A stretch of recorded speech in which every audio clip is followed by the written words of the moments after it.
हिंगणा मतदारसंघात बोगस मतदान केलं जात आहे असा आरोप अनिल देशमुख यांनी केलाय। 118 जणांचा बोगस कार्ड तयार करून मतदान केल्याचा अनिल देशमुख यांचा आरोप आहे। आमच्या नागपूर जिल्ह्यामध्ये हिंगणा मतदारसंघ आहे रमेश भाऊ बंग साहेबांचा। या मतदारसंघामध्ये आम्हाला मोठ्या प्रमाणात बोगस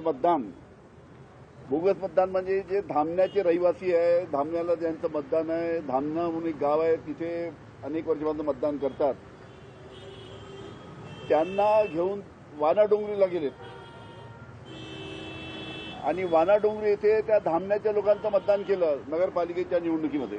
ते काही लोकांना आम्ही पकडल्यानंतर व्हिडिओ आहे त्यांचा व्हिडिओ आम्ही घेतला आणि त्यांना विचारलं की तुम्हाला हे कोणी केलं, तर त्यांनी तुषार सरोदेचं नाव सांगितलं, भारतीय जनता पार्टीचं।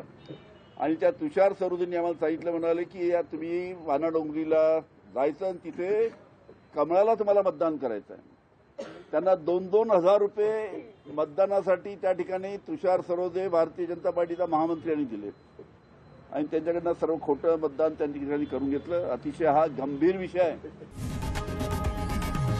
लोकशाही मराठी ऐका, पहा, जागरूक रहा।